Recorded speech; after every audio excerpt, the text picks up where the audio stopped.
8절에서 13절입니다. 오늘 하나님께서 우리에게 주시는 말씀입니다. 봉독해 드립니다. 사랑하는 자들아, 주께는 하루가 천년 같고 천년이 하루 같다는 이 한 가지를 잊지 말라. 주의 약속은 어떤 이들이 더디다고 생각하는 것 같이 더딘 것이 아니라 오직 주께서는 너희를 대하여 오래 참으사 아무도 멸망하지 아니하고 다 회개하기에 이르기를 원하시느니라. 그러나 주의 날이 도둑같이 오리니 그날에는 하늘이 큰 소리로 떠나가고 물질이 뜨거운 불에 풀어지고 땅과 그 중에 있는 모든 일이 드러나리로다. 이 모든 것이 이렇게 풀어지리니 너희가 어떠한 사람이 되어야 마땅하냐? 거룩한 행실과 경건함으로 하나님의 날이 임하기를 바라보고 간절히 사모하라. 그날에 하늘이 불에 타서 풀어지고 물질이 뜨거운 불에 녹아지려니와 우리는 그의 약속하신 대로 의가 있는 곳인 새하늘과 새 땅을 바라보도다. 아멘. 성경에는 끊임없는 두 기다림의 소망이 중심을 이루고 있습니다. 구약 성경은 이 땅에 오실 메시아에 대한 소망의 기다림이고, 신약 성경은 다시 오실 예수님에 대한 기다림의 소망입니다. 우리의 모든 삶은 기다림의 연속이라 해도 과언이 아닙니다. 따라서 기다림에 승리하는 것이 우리의 신앙의 승리라 그렇게 말할 수 있습니다. 기다림에 지쳐서 기다리지 못하면 우리 인생이든 신앙생활이든 실패하고 마는 것이지요. 기다림에도 실패와 성공이 있습니다. 기쁨과 행복으로 기다리는 사람과 두려움으로 기다리는 사람의 차이지요. 오늘 보면 10절에 보면 그러나 주의 날이 도둑같이 오리니 그날에는 하늘이 큰 소리로 떠나가고 물질이 뜨거운 불에 풀어지고 땅과 그 중에 있는 모든 일이 드러나리로다. 그렇게 말씀하고 있습니다. 신앙이란 하나님의 약속을 믿고 그 약속이 이루어지기를 기다리는 것이기 때문이지요. 문제는 이 기다림의 시간이 무척 지루하고 또 힘들게 느껴진다는 사실입니다. 그래서 기다리지 못하고 포기하는 사람들이 의외로 많이 있다는 것이지요. 오늘 본문 8절 9절에 보면 사랑하는 자들아, 주께는 하루가 천년 같고 천년이 하루 같다는 이 한 가지를 잊지 말라. 주의 약속은 어떤 이들이 더디다고 생각하는 같이 더딘 것이 아니라 오직 주께서는 너희를 대하여 오래 참으사 아무도 멸망하지 아니하고 다 회개하기 이르기를 원하시느니라. 그렇게 말합니다. 여러분, 베드로가 이 말씀을 기록할 때에 그 당시의 상황을 알 수 있는 말씀입니다. 당시는 정말 로마 정부로부터 박해를 받던 그런 시대입니다. 그냥 단순한 핍박이 아니라 죽음을 각오하는 신앙이어야만 합니다. 예수 믿는 것을 드러내고 그 예수 믿는 것을 많은 사람들이 알게 되어질 때에 누군가가 고발하게 되어지면 감옥에 가두어 때로는 순교의 제물이 되던 그런 박해의 시대였습니다. 그 기다림의 시간에 언제 죽임을 당할지 모릅니다. 주님께서 지금 오시면 심판받을 사람이 너무 많다는 거지요. 이 기다림의 시간 동안에 악인들이 흥하고 죄가 판을 치는데도 심판이 임하지 않고 있는 겁니다. 얼핏 보기에는 악이 이기는 것 같습니다. 하지만 이 시간에 하나님의 마음이 있지요. 기다림을 통해 우리가 무엇을 배울 수 있겠습니까? 우리가 고통 가운데 보내는 시간 동안 나를 버리신 하나님이 아니라 우리를 사랑하시는 그 하나님의 마음을 알 수 있는 거지요. 사실은 우리가 기다리는 것보다는 하나님께서 기다리는 시간이 더욱 힘들 것 같다는 생각을 해보지 않으셨습니까? 오늘 9절에 보면 주의 약속은 어떤 이들이 더디다고 생각하는 같이 더딘 것이 아니라 오직 주께서는 너희를 대하여 오래 참으사 아무도 멸망하지 아니하고 다 회개하기에 이르기를 원하시느니라. 이렇게 말씀을 하고 있습니다. 주님이 재림이 왜 더딜까요? 특히 우리 신앙인은 이 세상이 악을 판을 칠 때 볼 때 빨리 주님이 오셔서 이 세상에 악을 심판하면 좋겠다, 그런 마음이 우리에게 있음에도 불구하고 왜 주님이 더디 오실까요? 오늘 주님이 우리에게 분명하게 말씀합니다. 오래 참고 계시는 거지요. 그 오래 참음은 저와 여러분들뿐만 아니라 이 세상 가운데 믿지 아니하는 사람 한 사람이라도 더 하나님의 택한 백성들이 주님께 돌아오고 멸망하지 않고 다 회개하기 위한 하나님 아버지의 마음이 있지요. 왜 주님이 더디 오실까요? 다시 말하면 우리의 의무와 책임이라 사명이라 해도 과언이 아니지요. 한 사람이라도 더 주님을 알고 주님께 돌아오도록 만드는 것이지요. 오늘 대강절 세 번째 주일입니다.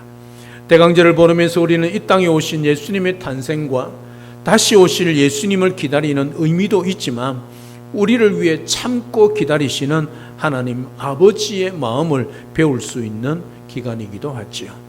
기다림에 대한 놀라운 진리를 발견합니다. 기다린다는 것은 우리가 기다릴 분이 있다는 뜻이지요. 그분이 우리가 믿는 하나님이십니다. 기다림은 지루함이 아니라 기다림의 시간을 통해 힘을 얻게 되는 것이지요. 왜냐하면 그분을 바라보는 그런 시간이기 때문입니다. 오늘 본문 8절을 보면 사랑하는 자들아 주께는 하루가 1000년 같고 1000년이 하루 같다는 이 한 가지를 잊지 말라 그렇게 말씀합니다. 이 기다림의 시간을 우리가 못 견뎌야 하는 이유가 무엇일까요? 우리의 생각으로 우리의 방법으로 이 날을 계산하고 있기 때문이죠. 온 우주와 만물을 주관하시는 하나님 안에서 시간을 생각해 보아야 합니다. 우리에게 의미 있는 시간이 아니라 우주적인 그런 의미 있는 시간을 생각해 보아야 한다는 말입니다. 다시 말하면 하나님의 구속사 안에서 하나님의 섭리 안에서 그 하나님의 뜻 안에서 시간을 계수할 수 있는 그런 우리가 되어야 하는 겁니다. 하나님의 그 의미를 우리가 그 시간의 의미를 우리가 깨달으려면 우리가 지혜가 필요한 것이지요. 지혜가 필요합니다. 그래서 우리가 하나님 앞에 지혜를 구하고 이 땅에 살아가면서 아직 주님이 오시지 아니하시는 그 뜻을 깨달을 수 있어야 한다는 겁니다. 우리가 믿음을 가지고 하나님을 기다린다는 것은 우주적 관점을 가지는 것입니다. 그래서 조급해하지 않는 것이지요. 우주적 관점의 기다림이란 것은 하나님과의 지속적인 관계가 이루어지고 있다는 의미입니다. 그래서 우리는 하나님의 뜻 안에서 하나님의 뜻을 구하고 하나님의 섭리가 하나님의 그 목적이 무엇인가를 깨닫기 위하여 하나님께 지혜를 구하는 것이죠. 마태복음 24장 43절 44절에 보면 너희도 아는 바니 만일 집주인이 도둑이 어느 시각에 올 줄을 알았더라면 깨어있어 그 집을 뚫지 못하게 하였으리라. 이러므로 너희도 준비하고 있으라. 생각하지 않은 때에 인자가 오리라. 그렇게 말씀합니다. 주님께서 다시 오실 그날을 준비하고 기다리라는 거지요. 주님이 언제 오시겠다 약속하셨다면 그 날짜를 시간을 정했다면 우리가 마음대로 살아야 되겠죠. 그 날짜가 가까이 왔을 때 정신 차리고 준비하면 되겠지요. 그러나 그 시와 때는 아무도 모르기 때문에 우리는 준비하고 기다려야 하는 것이지요. 그냥 기다리는 것이 아닙니다. 준비하며 기다리라는 말씀이지요. 기다리는 사람은 준비하는 사람들입니다. 그냥 막연하게 시간만 보내며 기다리는 것이 아닙니다. 준비하고 기다립니다. 그래서 10절 상반절은 이렇게 말씀합니다. 주의 날이 도둑같이 오리라. 그렇게 말씀합니다. 여러분, 도둑이 언제 올 것을 알면 도둑 맞을 사람 누가 있겠습니까? 아무도 없을 겁니다. 도둑은 몰래 우리가 할 수 없는 그런 시간에 온다는 사실이지요. 그러면 어떻게 됩니까? 평소에 준비를 해야죠. 문단속을 잘 해야죠. 기다림은 우리의 기다림으로 완성되는 것이 아닙니다. 이미 완성하신 것을 믿음으로 기다리고 기쁨으로 고대하는 것이지요. 여기에 아주 중요한 신앙적 기다림과 비신앙적 기다림의 차이가 있습니다. 마지막 때를 기다리는 그 기다림이 우리의 노력으로 이루고 한다면 그것은 정말 고난과 고통의 시간일 것입니다. 왜냐하면 불가능한 일이요 우리의 노력은 점점 우리를 낙심하고 낭만케 하기 때문이지요. 따라서 우리의 노력으로 이루려는 기다림은 절대로 복음이 될 수 없고 기쁜 소식이 될 수 없습니다. 오늘 말씀이 전해지는 상황이 박해 시대 때 그렇게 말씀을 드렸습니다. 그런데 베드로는 그의 편지에서 수도 없이 베드로 전후서에 살펴보면 기뻐하고 즐거워하라 그렇게 고면하고 있습니다. 여러분, 핍박의 시대에 언제 죽을지 모르고 누가 나를 잡아갈지 모르는 그런 상황 속에서 예수를 믿습니다. 두려움 아닙니까? 고통이고 아픔 아닙니까? 고난 속에 살아갑니다. 그야말로 마음 편히 살 수 없는, 신앙생활하고 예수를 믿는다는 그것이 언제나 불안하고 언제 잡혀서 감옥에 갈지 죽을지 모르는 그런 상황 속에서도 베드로는 뭐라고 말하고 있느냐 하면 기뻐하고 즐거워하라 그렇게 말하고 있다는 것이요. 왜냐하면 주님이 우리와 함께하고 있고 우리를 지켜주시고 우리가 그 주님 앞에 설 날이 오기 때문이라는 것을 말씀하고 있는 겁니다.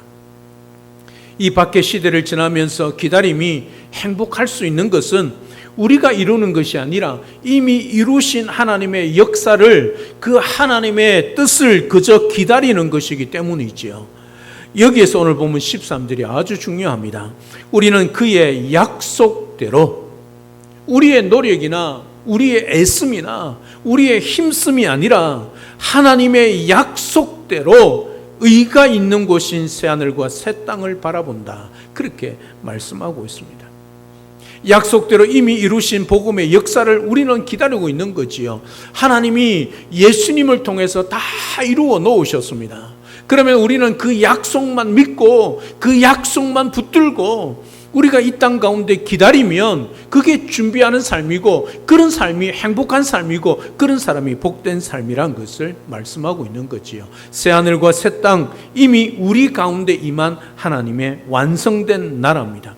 그리스도인은 예수 그리스도로 말미암아 실패와 심판의 위험이 이미 제거된, 완전히 제거된 상태에서 기다린다는 뜻입니다.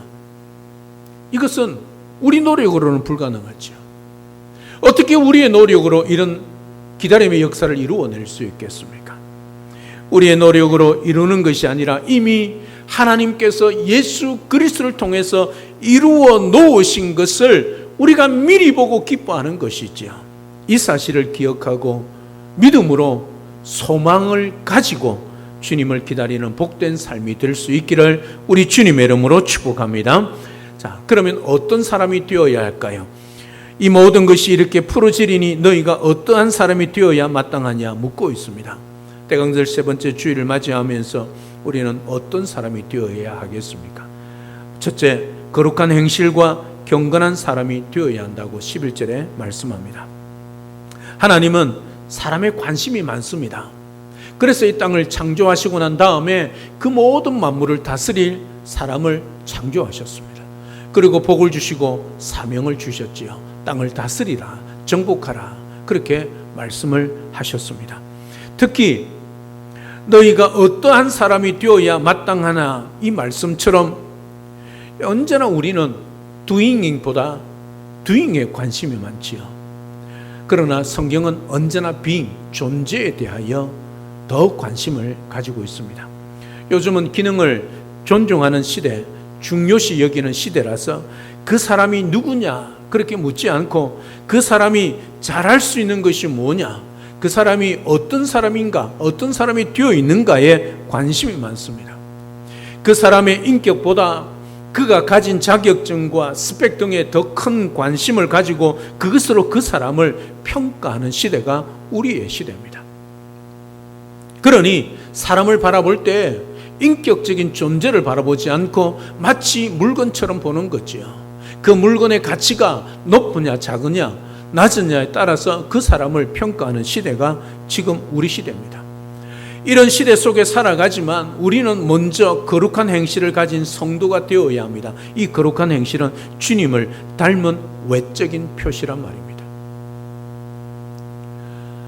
따라서 우리가 이 땅에 살아갈 때 거룩한 행실의 삶을 살아가려면 어떻게 생각하고 어떻게 살아가야 되겠습니까? 주님이 이 상황 속에 어떻게 말하셨을까? 주님은 어떻게 했었을까? 이게 우리의 거룩의 행실의 기준이란 말씀이죠. 그래서 말하기 전에, 행동하기 전에 먼저 주님이라면 어떻게 하셨을까? 먼저 기억하고 생각하란 말이죠. 베드로전서 1장 15절에도 오직 너희를 부르신 거룩한 자처럼 너희도 모든 행실에 거룩한 자가 되라, 그렇게 말씀합니다. 주님은 우리에게 세속에 물들지 말고 내가 거룩하니 너희도 거룩하라, 나를 닮으라, 나를 닮으라, 붕어빵처럼 살아가라, 그렇게 말씀하고 있는 거지요. 잘 살기 원해서 돈을 벌기 위해 동분서주하는 자들은 많이 있지만 주님이 거룩하신 것처럼 나도 거룩해지기 위하여 주님을 닮아서 주님처럼 살기 위해 발부둥치는 사람은 많지 않다는 거지요.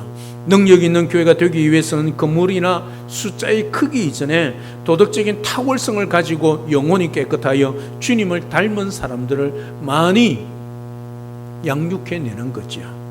우리의 거듭남은 주님을 닮기 위함입니다. 왜 주님이 이 땅에 우리를 두셨을까요? 아직까지 100세를 살지 않았기 때문에, 시간이 남아있기 때문에 우리를 이 땅에 둘까요? 그렇지 않습니다. 이 땅에 오는 데는 순서가 있지만 가는 데는 순서가 없습니다. 왜 우리를 그러면 지금 이 땅에 살아가게 하셨을까요? 단 한 가지입니다. 주님을 닮은 자로 이 땅 가운데 그리스도인으로 사명을 감당하고 하나님의 뜻을 이루어 가게 하기 위해서 우리를 이 땅에 두시는 거지요. 아직까지 내 생명의 연수가 남아있기 때문이 아닙니다. 그러면 우리보다 훨씬 더 젊은 사람이 일찍 죽은 것을 해석해낼 방법이 없습니다. 오늘 우리는 주님을 닮은 자로 주님을 닮기 위해서 노력할 뿐만 아니라 닮은 자로서 세상 가운데 예수 그리스도를 보여주기 위하여 오늘 또 살아간다는 것, 그 주님 다시 오심을 기다리고 있다는 것 기억하시고 준비하는 삶은 다름이 아니라 어떠한 삶이든지 간에 주님을 닮은 자로서 이 땅 가운데 예수 그리스도를 드러내는 삶이란 것을 잊지 말고 살아가야 할 것입니다. 그 다음으로 경건함입니다. 경건은 잘한다, 굿, 그리고 예배를 드린다는 말의 합성어로 되어 있습니다. 예배를 잘 드리는 것이 경건입니다. 하나님께 향하는 마음, 하나님 앞에서 마땅히 취해야 할 마음의 자세가 바로 경건이지요. 따라서 경건은 외적인 것이 아니라 내 마음의 자세가 그 기준입니다. 하나님께 대한 내 마음의 자세가 바로 경건이지요. 외부의 행실이 거룩해야 한다면 내부의 마음은 경건해야 된다는 말하고 있습니다. 여러분, 높은 사람들 앞에 설 때에 언행 심사를 극히 조심하는데 하물며 하나님과 함께하는 생활이라면 얼마나 마음을 깨끗이 하고 조심해야 하겠습니까? 언제나 마음과 생각을 하나님 앞에 부끄럽지 않도록 힘쓰는 그런 우리 모든 성도님의 삶이 될 수 있기를 우리 주님의 이름으로 축복합니다. 두 번째, 하나님의 날을 바라보고 사모하는 사람이 되어야 합니다. 하나님의 날은 그리스도께서 재림하여 이 세상을 심판하시는 날입니다. 그 날에는 하늘이 불에 타서 풀어지고 체질이 뜨거운 불에 녹아집니다. 이게 마지막 때에 우리 하나님이 예수 그리스도를 땅에 보내실 때 천군 천사와 함께 이미 천국에 가 있는 그 모든 성도들이 구름 타고 이 땅에 오시지요. 그렇지 않습니까? 그리고 오늘 본문의 말씀은 이 땅의 모든 것들이 녹아내린다. 그래서 이 땅에 있는 우리 모든 성도들이 어떻게 될까요? 어떻게 될까요? 들림을 받지요. 주님 오심을 바라보고 주님을 맞이하게 되는 거지요. 그때가 마지막 때, 주님의 심판의 때라는 것을 말씀하고 있습니다. 하늘이 불에 타서 풀어지고 체질이 뜨거운 물에 녹아진다. 여기서 체질은 물질을 구성하고 있는 원소를 의미합니다. 예수님께서 재림하실 때는 세계 질서가 완전히 재편이 되는 거지요. 그것이 오늘 마지막에 뭐라고 말씀합니까? 새 하늘과 새 땅, 신천, 신지, 신천지지요. 신천지를 믿으란 말이 아닙니다. 사실은 성경에 이 말씀이 신천지지요. 이걸 이단이 자기들의 용어를 써서 신천지란 단어를 우리가 사용하지 못하고 있지만 사실은 새하늘과 새 땅, 신천신지 줄여서 신천지지요.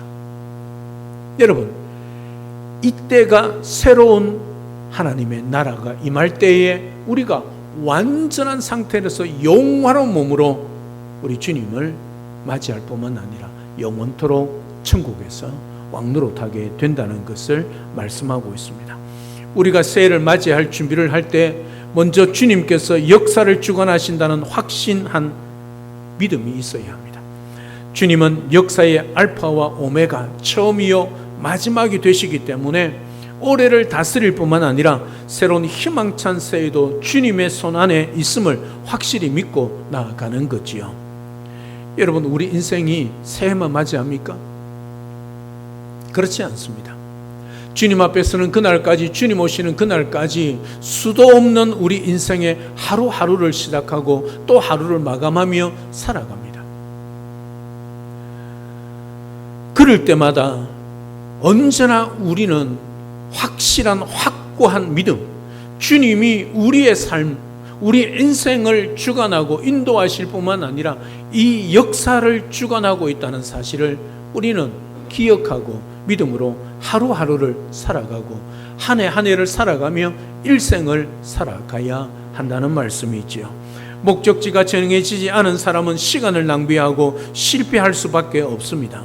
출발을 했는데 어디로 가야 할지 몰라 방황하는 사람들처럼 태어나기는 했는데 무엇을 위해 어떻게 살아야 할지 모르는 자들이 의외로 많다는 사실이죠. 이것은 주님의 나라를 알지 못하기 때문입니다. 그 당시 최강대국이었던 로마가 무너졌습니다. 영원할 것 같은 로마가 무너졌습니다. 역사는 영원히 계속되는 게 아니죠. 역사의식을 분명히 하고 내 출발이 있으면 나의 종착역이 어딘가에 분명히 있다는 사실을 여러분 아셔야 합니다. 우리 인생만 그렇습니까? 만물도 그렇습니다. 그리고 주님이 반드시 다시 오십니다. 그 증거가 무엇입니까? 예수님이 초림으로 이 땅에 탄생하셨지요. 약속대로 이 땅에 오셨습니다. 약속대로 주님이 다시 오실 겁니다. 왜요? 주님이 승천하시며 내의 본대로 내가 다시 올 것이라 약속하셨기 때문이지요.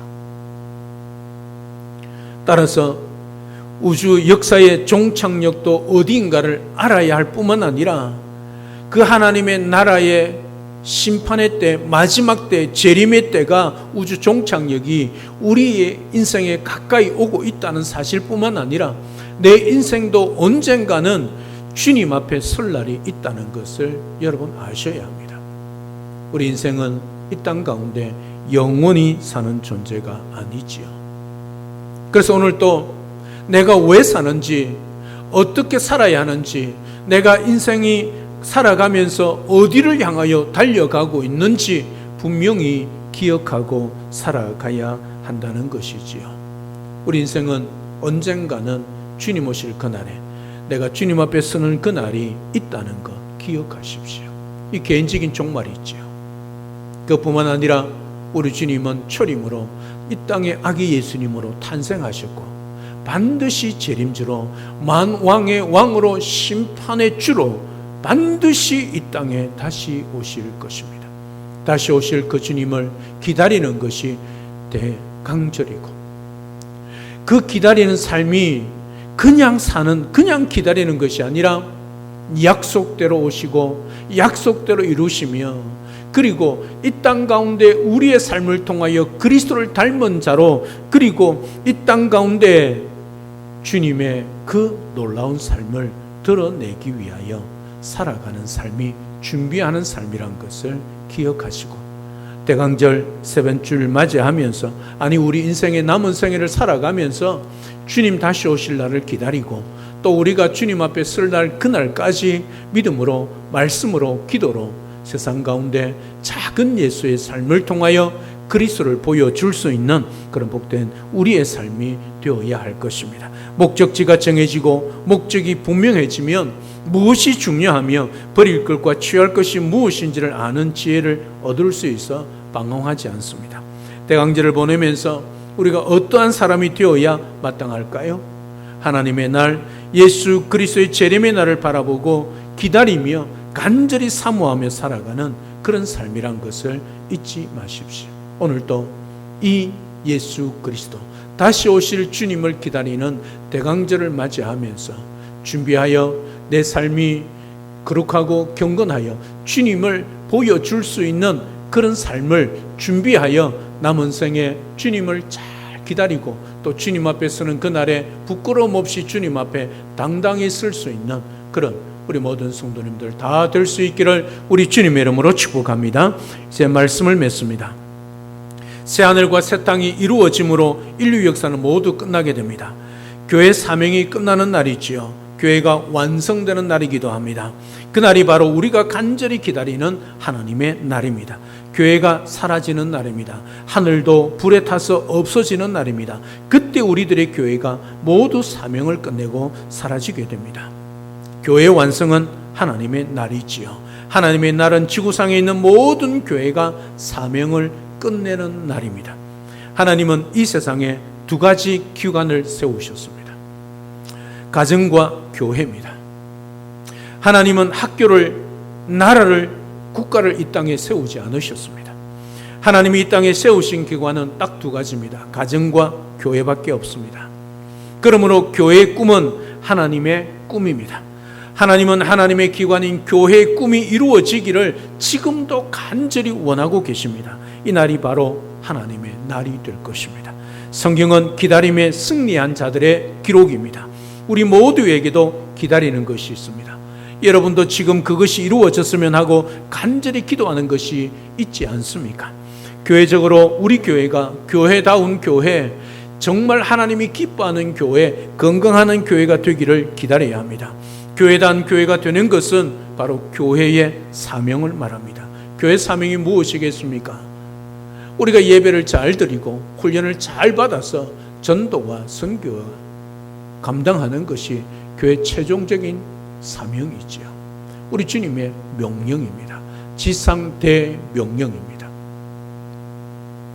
예수님의 마지막 명령은 우리의 최고의 관심사가 되어야 하고 우리의 우선순위가 되어야 하는 것입니다. 여러분, 대통령이 우리에게 이렇게 명령하라면, 하라고 하면 최우선으로 해야 되지 않습니까? 하물며 우리 주님이 명령하신다, 우리 주님이 우리에게 그렇게 하라고 하신다 하면 그것이 가장 우선적으로 감당해야 할 사명이지요. 예루살렘과 온 유대와 사마리아와 땅끝까지 이르러 내 증인이 되라 하고 예수님의 마지막 명령, 항상 우리 우선순위의 1번이 되어야 한다는 사실입니다. 영동과 한국과 땅끝까지 복음을 전해야 합니다. 주님의 손에 붙들려 선교 사명을 감당하는 교회가 될 때에 주님은 가장 기뻐하십니다. 그때에 주님이 다시 오신다는 사실이죠. 그날이 바로 하나님의 날입니다. 하나님이 가장 기뻐하시는 날입니다. 대강절 세 번째 주일을 맞이하면서 오늘도 하나님의 날, 재림의 날을 사모하며 기다리되 땅끝까지 주님의 복음을 증거하는 증인의 사명을 잘 감당하여 다시 오실 우리 주님을 맞이하는 그날 영광스러운 모습으로서는 복된 우리 모든 영동중앙교회 성도님들이 다 되시기를 우리 주 예수 그리스도로 축복합니다. 할렐루야. 아멘. 살아계신 하나님, 은혜와 사랑을 진심으로 감사를 드립니다. 다시 오실 주님을 기다리고 있습니다. 그날이 바로 하나님이 기뻐하시는 영광의 날, 재림의 날이 될 것입니다. 우리 개인뿐만 아니라 우리 교회가 그 주님, 다시 오실 주님을 잘 기다리는, 그래서 거룩한 그리고 행실과 경건함으로, 이것은 바로 주님을 닮은 자의 삶으로 주님을 드러내는 삶이고 보여주는 삶입니다. 이게 준비하여 살아가는 삶입니다. 이 땅 가운데 우리 이웃에게 그렇게 살아가게 도와주시옵소서. 작은 예수로 예수 그리스도를 보여주게 도와주옵소서. 나아가서 땅끝까지 이르러 주님의 증인이 되어 주님이 명령하신 그 사명을 잘 감당하여 복된 영광스러운 그날에 부끄러움 없이 주님 앞에 다시 설 수 있는 우리 모든 성도들이 다 될 수 있도록 축복하여 주시옵소서. 예수님의 이름으로 기도드립니다. 아멘.